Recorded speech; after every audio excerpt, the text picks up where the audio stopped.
भारत के डूबते लोकतंत्र को बचाने के लिए ही इंडिया नाम देकर नया गठबंधन तैयार किया गया है। यूपीए का नाम इंडिया बनाकर नए गठबंधन के साथ 2024 का चुनाव लड़ा जाएगा, जिससे कि लोकतंत्र की गरिमा को बचाने का कार्य किया जाएगा। इसलिए इसका नाम इंडिया रखा गया है। सांसद प्रदीप टम्टा ने एक प्रश्न के जवाब में कहा, लोकसभा चुनाव को लेकर क्या तैयारियां हैं कांग्रेस की?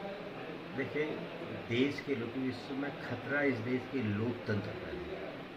बुनियादी रूप से हमला हो रहा है जो संविधान की मूल मान्यता है।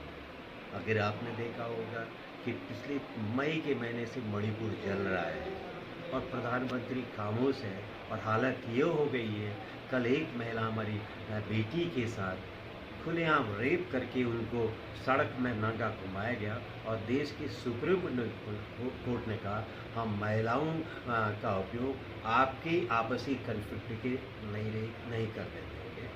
तो कांग्रेस ने और तमाम लोगों ने मिल के क्या, आज भारत के अस्तित्व पर खतरा है। इसलिए इंडिया जो हमने एक गठबंधन बनाया है कि भारत के अस्तित्व के, भारत के लोकतंत्र के लिए, भारत के संवैधानिक तंत्र के लिए, भारत के जो दलित हैं, पिछड़े हैं, माइनॉरिटीज़ हैं, जो आम लोग हैं, उनके ऊपर जब खतरा ये सांप्रदायिक फासिस्ट आरएसएस के द्वारा किया जा रहा है, इस समय इंडिया के उस विचार को बचाने की ज़रूरत है जो विचार गांधी ने दिया। हमला है तो वही आइडिया है कि इंडिया के भारत के विचार को बनाने के लिए है, और मैं समझता हूँ इनका भारत के विचार से कोई लेना देना नहीं है, इसलिए ये उस नाम को लेकर के तिल मिला रहे हैं।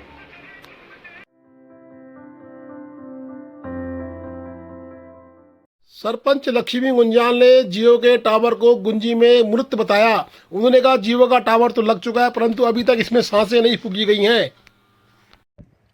ये हमारा गुंजी गांव 10,500 की ऊंचाई की फीट में बसा हुआ है। ये जियो का टावर लगा हुआ लगभग 4-5 महीने हो चुके हैं। और कहा यहाँ पे जो जेई थे आदित्य विक्रम सिंह, उन्होंने अपनी पूरी काम पूरी कर चुके हैं, मगर नेटवर्क वाली टीम अभी तक नहीं आई है।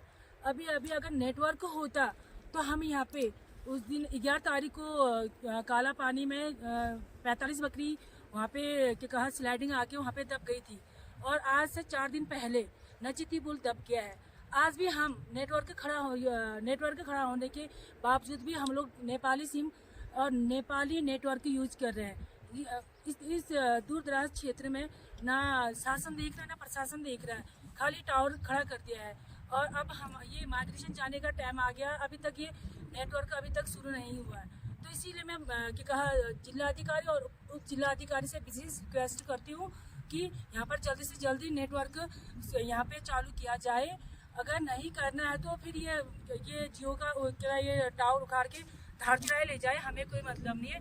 फिर से हम लोग नेपाली ही नेटवर्क यूज करेंगे। धन्यवाद।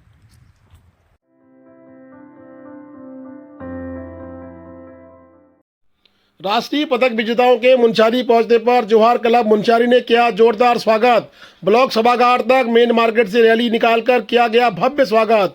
बता दें कि पूर्व निर्धारित कार्यक्रम के अनुसार विकासखंड मुंशारी में आज बॉक्सर निकिता चंद, काजल फरसवान, दीपा मेहता, कर्णिका खड़ाया, ब्रजेश टम्टा, करण नैरी एवं प्रशिक्षकों का भारतीय स्टेट बैंक शाखा से बैंड बाजे व स्थानीय वाद्य यंत्रों के साथ समस्त विद्यालयों के बच्चों व स्थानीय लोगों ने शास्त्री चौक बस स्टेशन होते हुए विकासखंड तक भव्य स्वागत समारोह किया, जिसके बाद विकासखंड सभागार में सभी विजेताओं को स्मृति चिन्ह तथा प्रशिक्षकों को शॉल उड़ाकर सम्मानित किया गया। कार्यक्रम के मुख्य अतिथि क्षेत्रीय विधायक हरीश धामी रहे।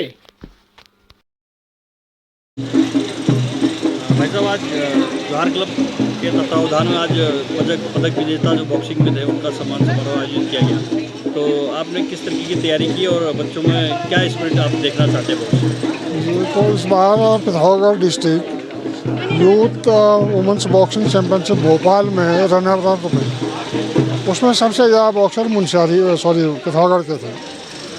तो हमारा एक विचार आया कि हम क्यों ना उन बॉक्सर्स को मुंशारी बुलाएं और हमारे युवा जितने स्टूडेंट्स हैं उनसे मिलाएं, जिससे कि बच्चे उनसे प्रेरणा ले सकें। और इसी वजह से हमने सम्मान समारोह आयोजित किया। निकिता जी, जैसे आपने अंतर्राष्ट्रीय स्तर पर जो बॉक्सिंग प्रतियोगिता जीती है और उसमें किस तरीके की आप लोगों ने तैयारी की थी और कैसे वहाँ तक पहुँचे, कुछ विस्तार से बताइए। हमें उसके लिए नेशनल चैम्पियनशिप में गोल्ड लाना पड़ता है और उसके लिए हमारा कैंप लगता है, इंडिया कैंप, जिसमें हमारा तैयार किया जाता है, नेशनल कोचेस होते हैं। लेकिन जो भी हमारा हार्डवर्क होता है वो हमारे बेसिक कोच से जो हमें ट्रेनिंग देते हैं उनसे होता है। जो मेरे कोच हैं मिस्टर विजेंद्र मल, उन्होंने मुझे हमेशा हार्डवर्क कराया है। और एक चीज़ है हम पे कि हम कभी हार नहीं मानते हैं। जो नेवर गिव अप स्पिरिट होती है, उस वजह से हम उस लेवल पे खेल सकते हैं, ताकि हम चाहे कोई भी आए हमारे सामने, हम उनसे हार नहीं मानते। आज जो मुनस्यारी में आप लोगों का सम्मान समारोह आयोजित हुआ जोहार क्लब की तरफ से, तो आपको कैसा महसूस हो रहा है? बहुत अच्छा लग रहा है कि हम दूसरे क्षेत्र में आके हमारा सम्मान हो रहा है और इतना बड़ा आप लोगों ने अरेंज किया, जोहार क्लब ने और पूरे मुनस्यारी के शहर ने इतना सपोर्ट किया, स्पोर्ट्स में हमें इतना रिस्पेक्ट दिया, तो बहुत अच्छा लग रहा है जी। विधायक जी, आज जिस तरीके से हमारे क्षेत्र के सीमांत जनपद पिथौरागढ़ के जो भी बॉक्सर थे अंतर्राष्ट्रीय स्तर पर और राष्ट्रीय स्तर पर जिन्होंने पदक हासिल किए हैं, उनके आज इस सम्मान समारोह में आपकी उपस्थिति हुई है, आपका क्या कहना है? देखिए, ये तो हमारा सौभाग्य और हम सब के लिए जो है सम्मान की बात है कि आज हमारी बेटियां और हमारे युवा पूरे देश में मुनस्यारी जैसे दुर्गम या पिथौरागढ़ जैसे सीमांत ज़िले का जो है नाम रोशन कर रहे हैं। और मुझे निश्चित तौर पे इन पर भरोसा है कि ये आने वाले समय में केवल पिथौरागढ़ ज़िले का नहीं, उत्तराखंड राज्य का और हिंदुस्तान का नाम दुनिया में जो है ये जो है सर्वोच्च रखेंगे। और निश्चित तौर पे मैंने इन बच्चों के लिए मेरी शुभकामनाएं भी हैं कि ये गोल्ड मेडल जीत के आएंगे। और इनके साथ साथ मेरी इनके जो गुरुजन हैं, कोचेज हैं, उनका भी मैं धन्यवाद करता हूं कि उन्होंने हमारे इन बच्चों को इस मुकाम तक हासिल इनको जो है प्रदान किया है। और इनके साथ साथ मैं इनके माता पिताओं को भी बहुत बहुत धन्यवाद देता हूं कि उन्होंने अपने बच्चों को निश्चित तौर पे उन्होंने जो सहयोग किया है, बिना माँ बाप के सहयोग के, बिना जो है कोचेज के सहयोग के बच्चे आगे नहीं जा सकते थे। तो इसके लिए मैं उन सब का भी बहुत बहुत धन्यवाद करता हूँ। और मैं सरकार से भी मांग करूँगा कि ऐसे होनहार बच्चों के लिए अपनी तरफ से जो है सहयोग की व्यवस्था करें।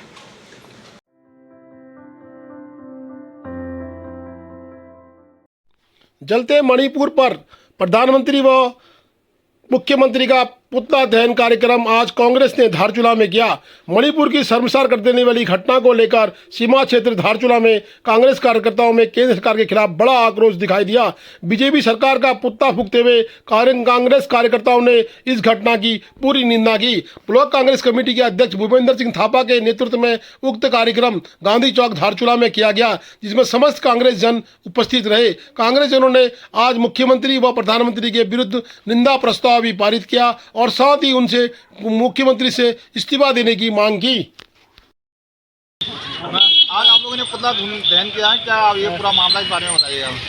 आज बड़ी शर्म की बात है, हमारे देश के अंदर हमारे प्रधानमंत्री जी हमारी बेटियों की रक्षा नहीं कर पा रहे हैं। मणिपुर में निष्पक्ष करके बेटियों को घुमाकर उनका जो है बलात्कार किया जा रहा है, लेकिन हमारा प्रधानमंत्री जी आंख मूंद के बैठे हुए हैं। प्रधानमंत्री जी आंख खोलो, आंख खोलो, आंख खोलो।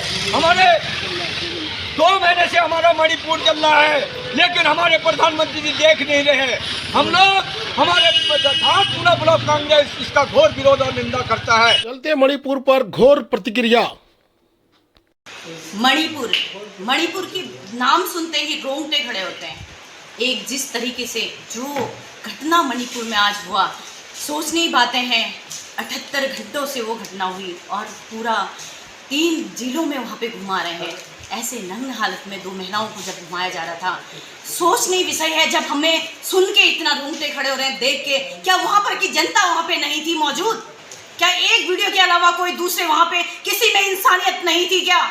ये कैसी विडंबना है हमारे देश की, ये कैसी विडंबना है वहाँ की महिलाओं की, वहाँ की बहनों की। आज सोचनी बात है, हर घर में महिला है, हर घर में जब बहनें होती हैं वो अपराधी भी नहीं कहेंगे, उनको उसी समय गोली ठोक देना चाहिए, वहीं पे उनको मौत की सजा देनी चाहिए। आने वाले समय में भी एक उदाहरण पेश होता। आज सोचनी विषय है, ये कैसी घटना है और वहाँ के मुख्यमंत्री को तत्काल वहाँ पर से रिजाइन देना चाहिए, उनको हटा देना चाहिए वहाँ से। ये कैसे शब्दों का प्रयोग करते हैं, वो शायद अपने दिमाग पे कंट्रोल नहीं कर पा रहे हैं। सोचनी भी सही है, कैसे उनने बोल दिया कि ये होते रहता है। ये तुम्हारे घर में और हमारे घर में जब होगा तब हमें एहसास होगा कि महिलाओं के साथ ये कैसी घटना होनी चाहिए। और कहना चाहती हूँ मोदी जी, कैसे ये विदेशों के दौरे बंद करो, अपने देश की घटनाओं को रोको। और उसके साथ साथ स्मृति ईरानी जी से कहना चाहती हूँ, तुम्हें किस लिए रखा गया है? वो महिलाओं के लिए, सुरक्षा के लिए, महिलाओं की एक महिला होने के नाते महिलाओं की हक की लड़ाई लड़ोगे, इसलिए तुम्हें रखा गया था। आज सोचनी विषय है, तुम भी एक्सक्यूज कर रही हो। रिजाइन दे दो तुम्हारी लड़की के साथ और हम महिलाओं के साथ। जिस दिन तक हमारी नेताओं के घर में, जिस दिन तक कल आज ये वहां मणिपुर में हुआ था, कल हमारे घर में होगा, आपके घर में होगा। उस दिन जागेंगे ये सरकार, उस दिन जागेगी ये सत्ता, हिल जाएगी। आज हर घर की महिलाओं को बाहर आना चाहिए, पूरे देश की महिलाओं को बाहर आना चाहिए, हर एक पुरुष को बाहर आना चाहिए। आज वो तुम्हारा खून अगर नहीं खोलता है तो तुम्हारे रगों में वो खून नहीं, पानी है। सोचनी भी सही है, दुखद घटना है। आज तुम अगर बाहर नहीं आए, कल तुम्हारे घर के अंदर घुस के मारेंगे। रिजाइन दे दो। भाजपा सरकार आज कितनी नीचता की हदें पार कर रही है। आज तुम्हें अपनी सत्ता से छोड़ के जनता को सोचना पड़ेगा कि भाजपा की सरकार को गिराना पड़ेगा, वहां पर के हर एक नेता को हटाना पड़ेगा, जिससे कि देश में अपने शांति आएगी। जो पहले का देश था वो देश आएगा। रोंगटे खड़े होते हैं जब नाम आता है, तो आप लोगों को पहली बात तो सोच से भी परे है। लोकसभा के चुनाव बिल्कुल नज़दीक हैं, तो आप लोगों के द्वारा जो गठबंधन बनाया गया उसके नाम को लेकर भी काफ़ी चर्चाएं हैं, तो इसको आप लोग कैसे देख रहे हैं और लोकसभा चुनाव को लेकर क्या तैयारियां हैं कांग्रेस की? देखिए, देश के लोग इस समय खतरा इस देश के लोकतंत्र पर है। बुनियादी रूप से हमला हो रहा है जो संविधान की मूल मान्यता है। अगर आपने देखा होगा कि पिछले मई के महीने से मणिपुर जल रहा है और प्रधानमंत्री खामोश है, और हालत ये हो गई है, कल एक महिला हमारी बेटी के साथ खुलेआम रेप करके उनको सड़क में नंगा घुमाया गया, और देश की सुप्रीम कोर्ट ने कहा हम महिलाओं का उपयोग आपके आपसी कन्फ्लिक्ट के नहीं करने देंगे। तो कांग्रेस ने और तमाम लोगों ने मिल के किया। आज भारत के अस्तित्व पर खतरा है, इसलिए इंडिया जो हमने गठबंधन बनाया है कि भारत के अस्तित्व के, भारत के लोकतंत्र के लिए, भारत के संवैधानिक तंत्र के लिए, भारत के जो दलित हैं, पिछड़े हैं, माइनॉरिटीज़ हैं, जो आम लोग हैं, उनके ऊपर जब खतरा ये सांप्रदायिक और फासिस्ट आरएसएस के द्वारा किया जा रहा है, इस समय इंडिया के उस विचार को बचाने की ज़रूरत है जो विचार गांधी ने दिया था, नेहरू ने दिया था, बाबा साहब ने दिया था। ये देश सबका है, ये भारत सबका है। Please do like, share and subscribe DCL News.